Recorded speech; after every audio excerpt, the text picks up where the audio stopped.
Quantum pulse premium के अंदर एक छोटा सा सेटिंग आपके ट्रेड्स प्लान करने का तरीका पूरी तरह बदल सकता है। आज के quantum pulse premium recorded session से मैं आपको एक इंटरेस्टिंग चीज दिखाना चाहता हूं। लेकिन अगर आप चार्ट को ध्यान से देखें तो क्लूज पहले से ही मौजूद थे।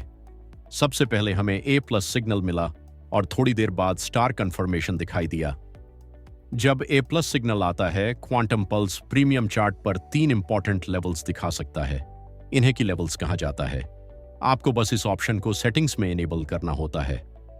इनेबल करने के बाद जब भी A+ सिग्नल आता है, indicator automatically 3 possible zones chart पर मार्क कर देता है जहां प्राइस रिएक्ट कर सकता है। इससे ट्रेडिंग काफी आसान हो जाती है। आइडिया बहुत सिंपल है। स्टार कन्फर्मेशन आने के बाद इन लेवल्स को रिस्पेक्ट करते हुए मूव को फॉलो करना। अब चार्ट के टॉप राइट में मार्केट माएस्ट्रो प्रो पैनल को देखिए। यह फीचर मुझे पर्सनली काफी पसंद है क्योंकि यह बहुत कंफ्यूजन को हटा देता है। और ऑनेस्टली आपको नंबर्स पर ज्यादा फोकस करने की भी जरूरत नहीं है। बस कलर्स को देखिए।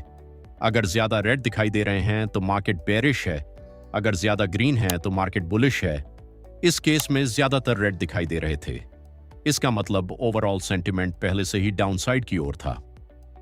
यहां एक और इंपॉर्टेंट मैट्रिक है BB, bull power versus bear power. यह बताता है कि मार्केट में कौन सा साइड ज्यादा स्ट्रांग है। अगर बुल और बेयर पावर के बीच डिफरेंस ज्यादा हो, आमतौर पर लगभग 5 पॉइंट से ज्यादा, तो मार्केट उस डायरेक्शन में मूव करना शुरू कर सकता है। लेकिन यहां भी कलर्स देखकर जल्दी आइडिया मिल जाता है। इसके बाद आता है वॉलेटिलिटी।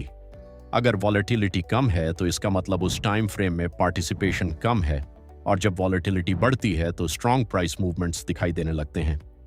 इसके बाद आता है ट्रेंड सेक्शन। यहां EMA ट्रेंड हमारे प्रोपराइटर EMA लॉजिक से कैलकुलेट होता है। SMA ट्रेंड भी प्रोपराइटर लॉजिक पर बेस्ड है और लगभग 10 साल के डेटा पर बैक टेस्ट किया गया है। फिर आते हैं trend analysis layers. TA1 trend analysis, एक TA2 trend analysis, 2 OTA। Overall trend analysis कभी कभी यहां ग्रे कलर दिखाई दे सकता है। इसका मतलब मार्केट साइडवेज है, लेकिन आज ज्यादातर इंडिकेटर्स बेरिश थे। एक और यूजफुल मेट्रिक है ट्रेंडिंग डे। मार्केट ओपन होते ही ये एक अर्ली आइडिया देता है कि डे ट्रेंडिंग रहेगा, साइडवेज रहेगा या स्लाइटली ट्रेंडिंग। यह ट्रेडिंग से पहले साइकोलॉजिकल प्रिपरेशन में मदद करता है। और अंत में आता है स्ट्रेंथ। अगर स्ट्रेंथ वैल्यू 18 या उससे कम है तो मार्केट आमतौर पर छोटे कैंडल्स बनाता है। अगर यह 20 से ऊपर जाता है तो मोमेंटम कैंडल्स दिखाई देने लगते हैं। अब अगर हम सब कुछ कंबाइन करके देखें तो ज्यादातर इंडिकेटर्स रेड या बेरिश सिग्नल्स दिखा रहे थे, और जैसे ही क्वांटम पल्स प्रीमियम का स्टार कॉन्फर्मेशन आया, मार्केट ने डाउनवर्ड मूव जारी रखा। यही पूरा आइडिया है। मार्केट डायरेक्शन गेस करने की बजाय चार्ट जो स्ट्रक्चर दिखा रहा है उसे पढ़ना।